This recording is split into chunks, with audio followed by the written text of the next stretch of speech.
Hi there, it's Samantha. So as you can tell from the title, today I'm going to be telling you my top books of 2015, and I chose to talk about 10 different books. In 2014 I did my top 14, but this year I just really didn't want to choose 15 books because that's actually just under a quarter of the books that I read last year, and I really don't think that 15 books were worth mentioning. So before I get into my top 10 books, I'm just going to tell you a little bit of the statistics about the books that I read last year. Last year I read 61 books, and my original Goodreads goal was to read 35 books, and then I bumped it up to 50 books, and then eventually I bumped it up to 70, but I'm quite happy with 61. I had a pretty good reading year across the board. I rated one book 1 star, one book 2 stars, I gave 7 books 3 stars, I gave 4 stars to 27 books, and I rated 25 books 5 stars. On to my top 10 of 2015.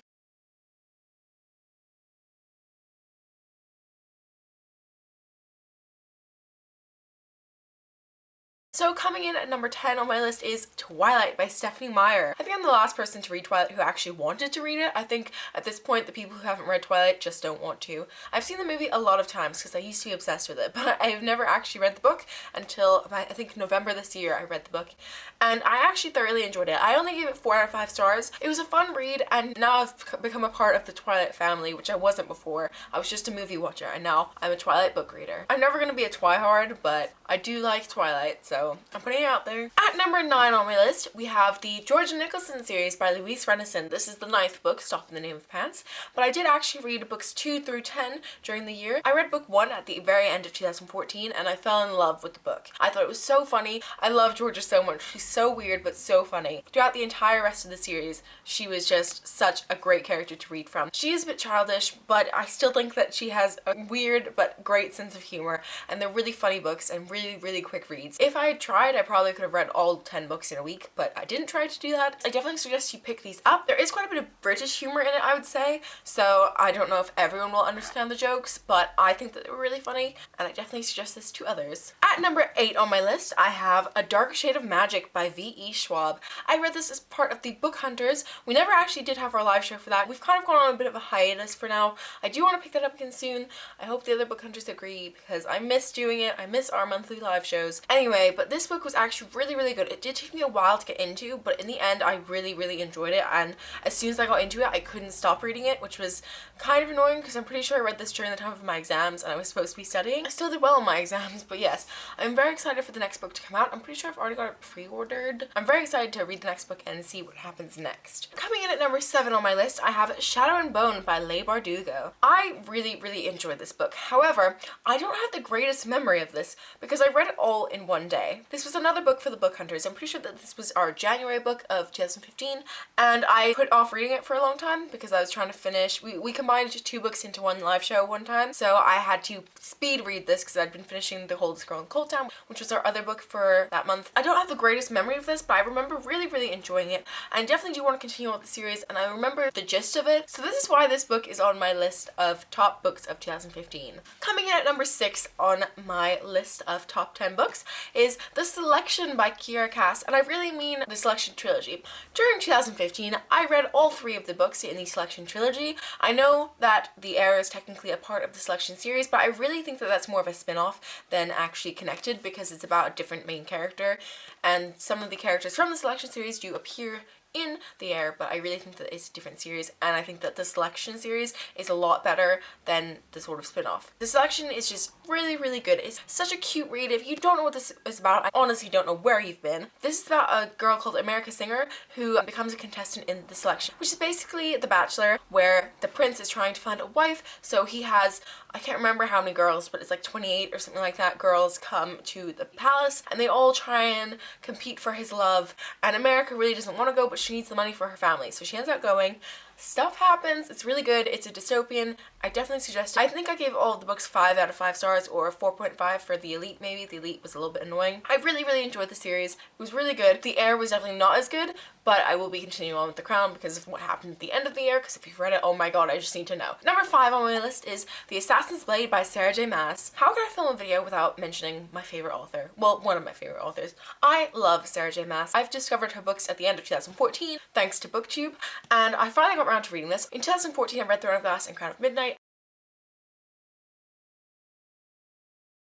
I really enjoyed all of the stories. I think I ended up giving this like a 4.8 on Goodreads in the end, but I really enjoyed this book. I can't not mention the Throne of Glass series in any video because seriously, it's such a good series. If you haven't read it, I don't know what you're doing.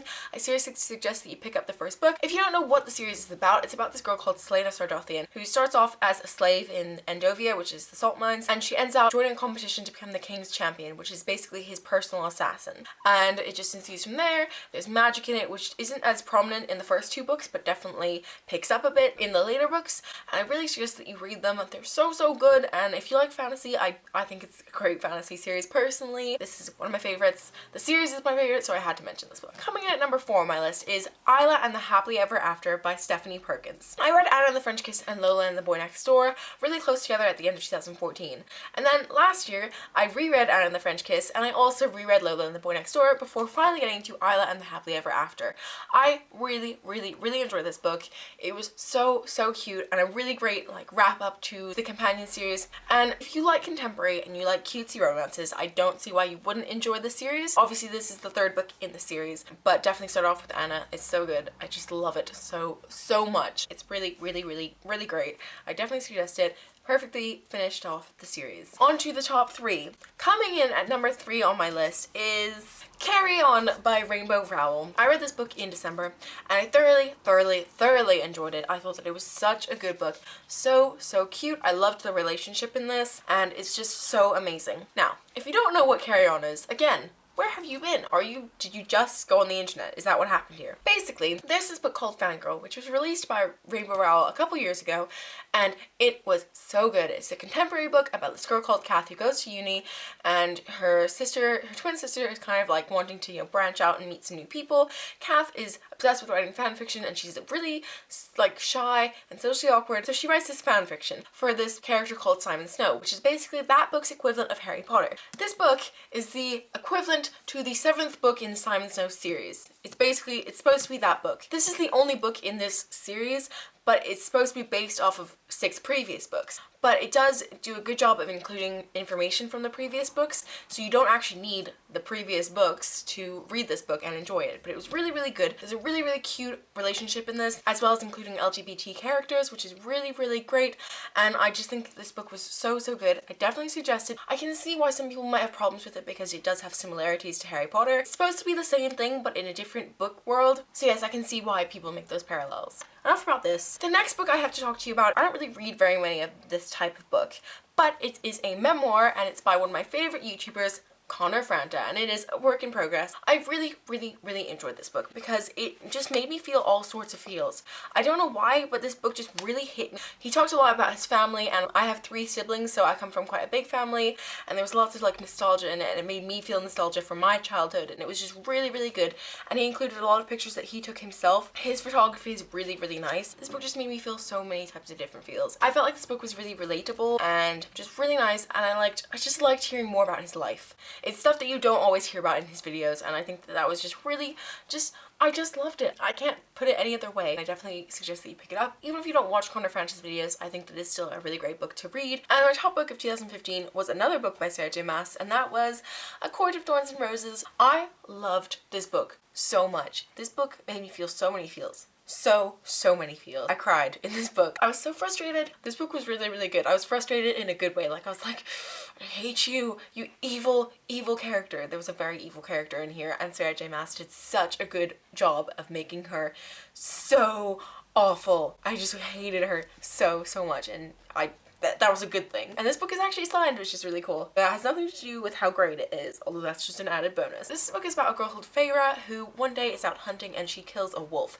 or what she thinks is a wolf, but it's actually a fae. Then she gets taken to this fae kingdom called the Spring Court, while Tamlin actually comes and takes her to the Spring Court. Some things start to happen. This is a Beauty and the Beast retelling. If you don't already know this, I don't know where you've been, because this book came out ages ago. I'm highly anticipating the next book in the series. I've already pre-ordered it. I'm so excited to read it. But yes, this book was so good. I love all the characters as well, and there's a character called Rhysand, who the whole time I was calling him Rhysand, but apparently it's Rhys and Rhysand. Anyway, I love him. Just putting it out there. I loved this book. I loved the relationships. I loved everything about this book. I cannot wait for the next book. It was action-packed, it had romance, and it was so good. god.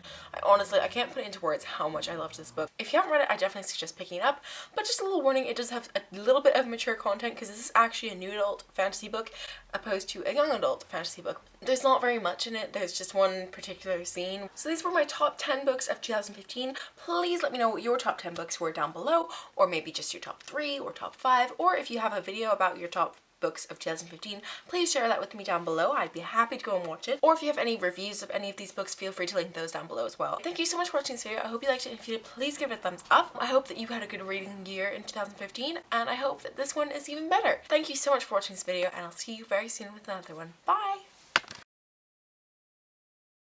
So oh my god, I can't word today.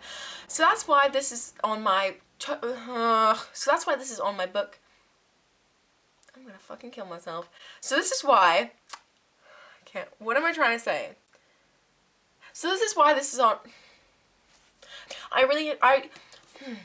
oh my god, words. During 2013, what the fuck? 2013, where did that come from? I gave all books 5 stars. What? How could I film a how could I film a book? Yes? Hello? So these were my top 10. Oh.